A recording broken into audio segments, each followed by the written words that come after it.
नमस्कार दोस्तों, चलिए जानते हैं बिहार की फटाफट 25 बड़ी खबरों को सिर्फ 10 मिनट में। लेकिन उससे पहले आप यह वीडियो किस जगह से देख रहे हैं हमें कमेंट में जरूर बताएं। बिहार में जमीन सर्वे की फिर बढ़ाई गई समय सीमा, अब आधार से लिंक होगी जमाबंदी। दोस्तों, सरकार जमीन सर्वे के लिए एक के बाद एक नई समय सीमा निर्धारित कर रही है। सरकार ने एक बार फिर से जमीन सर्वे की अवधि में विस्तार कर दिया है। इसकी समय सीमा को बढ़ाकर जुलाई 2026 कर दिया गया है। राजस्व एवं भूमि सुधार विभाग ने बिहार में जमीन सर्वे के लिए नया लक्ष्य निर्धारित कर दिया है। साथ ही जनवरी से जमाबंदी का आधार लिंक किया जाएगा। इससे बेनामी जमीन पर लगाम कसा जा सकेगा। नंबर प्लेट से किए छेड़छाड़ तो मिलेगी इतने साल तक की सजा, कभी न करें ये गलतियां। दोस्तों, राजधानी पटना में चालान से बचने के लिए नंबर से छेड़छाड़ करने वाले 25 लोगों के खिलाफ ट्रैफिक पुलिस ने केस दर्ज किया है। ट्रैफिक एसपी अपराजित ने बताया कि किसी ने नंबर प्लेट पर लिखे रजिस्ट्रेशन नंबर की एक संख्या को मिटा दिया है। किसी ने नंबर प्लेट पर टेप लगा दिया है तो कोई स्क्रैच से उसे मिटाकर शहर में घूम रहे थे। ट्रैफिक पुलिस ने जाँच में अब तक ऐसे 25 लोगों की पहचान हुई है जिनके खिलाफ BNS की 2 धाराओं में केस दर्ज किया गया है। बिहार में BSNL की यह सेवा हो जाएगी बंद, 15 जनवरी तक अंतिम मौका, सरकार ने लिया फैसला। दोस्तों, BSNL 3G सेवा बंद होने वाली है। 5 जनवरी से पहले अपने BSNL सिम को 4G में अपडेट कराएं। नया सिम नजदीकी सुविधा केंद्र या BSNL कार्यालय में प्राप्त करें। अब तक आधा दर्जन जिलों में 3G डाटा सुविधा पूरी तरह बंद कर दी गई है। वर्ष 2017 से पहले वाले सिम बदले जा रहे हैं। सिम बदलने के लिए किसी प्रकार का शुल्क नहीं लिया जा रहा है। बिहार में हर बेघर को मिलेगा घर, सरकार 10 जनवरी से कराएगी सर। दोस्तों, प्रधानमंत्री आवास योजना ग्रामीण के तहत आवास विहीनों अथवा कच्चे मकान में रहने वाले परिवारों की पहचान के लिए बिहार में 10 जनवरी से सर्वेक्षण शुरू होगा और 31 मार्च तक चलेगा। बिहार में 6 साल बाद होने वाले इस सर्वेक्षण के तहत राज्य सरकार के कर्मी गाँव-गाँव जाएंगे, बेघर लोगों की पहचान करेंगे। इसके बाद ग्राम सभा से अनुमोदन लेकर लाभुकों की सूची को अंतिम रूप दिया जाएगा। फिर इन लाभुकों को PM आवास योजना के तहत पक्का मकान बनाने के लिए राशि दी जाएगी। बिहार में नए 4 लेन के लिए जमीन अधिग्रहण की प्रक्रिया आएगी तेजी, 11 गांवों की जमीन चिन्हित। दोस्तों, बिहार और झारखंड के बीच आवागमन आसान बनाने के लिए प्रस्तावित 4 लेन के लिए जमीन अधिग्रहण की प्रक्रिया अब आगे बढ़ती हुई नजर आ रही है। भागलपुर हंसडीहा के बीच प्रस्तावित 4 लेन सड़क परियोजना को लेकर महत्वपूर्ण प्रगति हो रही है। इस प्रोजेक्ट के तहत बिहार और झारखंड को बेहतर सड़क कनेक्टिविटी से जोड़ने के लिए जमीन अधिग्रहण की प्रक्रिया तेज की जा रही है। बख्तियारपुर मोकामा फायर लेन सड़क कब से चालू होगी? आ गई फाइनल डेट, पटना जाना होगा आसान। दोस्तों, बख्तियारपुर मोकामा 4 लेन सड़क के चालू होने की फाइनल डेट सामने आ गई है। इसके अलावा बख्तियारपुर रजौली और गया डोभी 4 लेन पर मार्च में परिचालन शुरू होगा। NHAI की योजना है कि कम से कम एक हिस्से का काम पूरा कर उसे परिचालन के लिए खोल दिया जाए। इस सड़क के चालू होते ही पटना, बेगूसराय और गया जाना आसान हो जाएगा।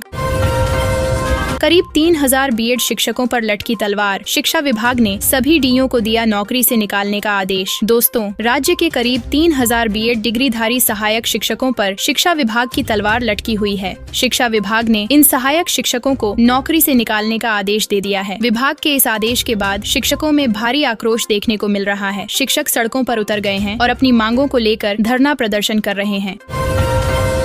बिहार में कीजिए मशरूम की खेती, नीतीश सरकार के इस ऑफर से हो जाएंगे माला माल। दोस्तों, मशरूम की खेती करना एक फायदेमंद व्यवसाय हो सकता है, लेकिन इसके लिए आपको सही तरीके और तकनीक का पता होना चाहिए। बिहार में अगर आप मशरूम की खेती करेंगे तो नीतीश सरकार जबरदस्त ऑफर देने जा रही है। नीतीश सरकार की इस मदद से आप नुकसान से भी बच जाएंगे। मशरूम की खेती में थोड़ी सावधानी बरतने की जरूरत होती है।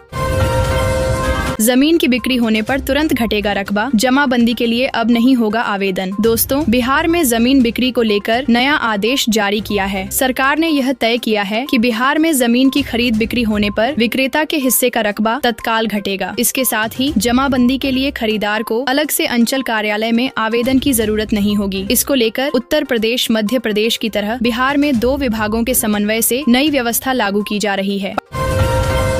पटना में सभी स्कूलों का बदला समय, DM चंद्रशेखर ने पास किया ऑर्डर। दोस्तों, ठंड बढ़ने के कारण जिला दंडाधिकारी डॉक्टर चंद्रशेखर सिंह ने पटना के सभी सरकारी एवं निजी स्कूलों के लिए समय बदलने का आदेश जारी किया है। इसके अनुसार सुबह 9 बजे से पहले और शाम 4 बजे के बाद सभी कक्षाओं की शैक्षणिक गतिविधियों पर प्रतिबंध लगा दिया गया है। यह आदेश 2 से 6 जनवरी तक प्रभावी रहेगा।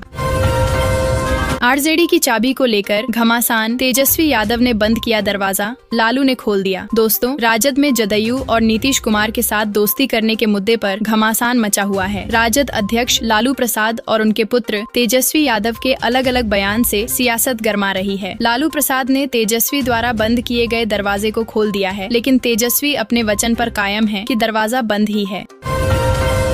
किसानों की बल्ले बल्ले, अब इस डेट तक कर सकते हैं पीएम कुसुम योजना के लिए आवेदन। दोस्तों, पीएम कुसुम योजना का लाभ लेने वाले किसानों के लिए अच्छी खबर है। किसानों और कंपनियों के आग्रह पर सौर प्लांट के लिए आवेदन की तिथि 8 जनवरी तक बढ़ा दी गई है। इसके साथ ही व्हाट्सएप नंबर 73 20 924 004 भी जारी किया गया है। किसान इस योजना से जुड़ी किसी भी प्रकार की जानकारी इस नंबर पर ले सकते हैं। सक्षमता परीक्षा लेने वाली एजेंसी को शिक्षा विभाग ने किया ब्लैकलिस्ट, सामने आई ये बड़ी वजह। दोस्तों, सक्षमता परीक्षा आयोजित कराने वाली एजेंसी को लेकर बड़ी खबर सामने आई है। शिक्षा विभाग ने बड़ा एक्शन लेते हुए परीक्षा आयोजित कराने वाली एजेंसी को ब्लैकलिस्ट कर दिया है। साथ ही एग्रीमेंट भी रद्द कर दिया गया है। एजेंसी की ओर से आयोजित परीक्षा में गड़बड़ी की शिकायत मिलने के बाद शिक्षा विभाग द्वारा ये एक्शन लिया गया है।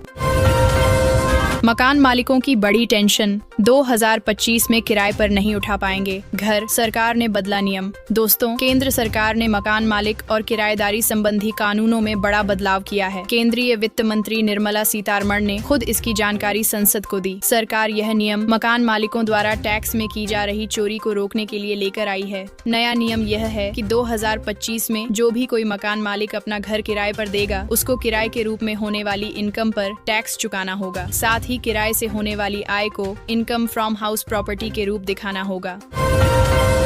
मजदूर कार्ड धारकों के लिए आई बड़ी खुशखबरी, 2025 में उठा सकेंगे इन सुविधाओं का फायदा। दोस्तों, अब मजदूर कार्ड धारकों को 5 लाख तक का स्वास्थ्य बीमा मिलेगा। यह बीमा मजदूर और उनके परिवार के सदस्यों के लिए कैशलेस इलाज की सुविधा प्रदान करेगा। मजदूरों के बच्चों को उच्च शिक्षा के लिए 50,000 रुपए प्रति वर्ष की छात्रवृत्ति मिलेगी। यह राशि सीधे छात्र के बैंक खाते में भेजी जाएगी। मजदूरों को नए कौशल सीखने के लिए मुफ्त प्रशिक्षण दिया जाएगा। प्रशिक्षण के दौरान उन्हें दैनिक भत्ता भी प्रदान किया जाएगा।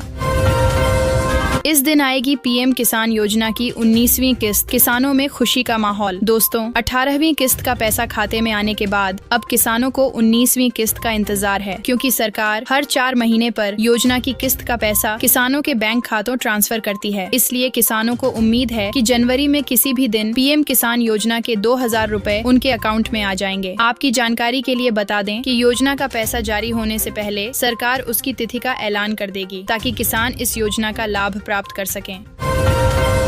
आरा में 8 बालू माफियाओं की पहली सूची तैयार, जब्त होगी संपत्ति, आ गया ऊपर से ऑर्डर। दोस्तों, नए साल से पहले बिहार में कुख्यात अपराधियों और बालू माफियाओं की संपत्ति जब्त करने की कार्रवाई शुरू हो गई है। भोजपुर जिले में 8 बालू माफियाओं समेत अपराधियों को चिन्हित कर पहली सूची तैयार की गई है। अपराधियों की संपत्ति जब्ती संबंधी प्रस्ताव से पूर्व खरीदी गई संपत्ति से लेकर आयकर रिटर्न की जाँच कराई जा रही है।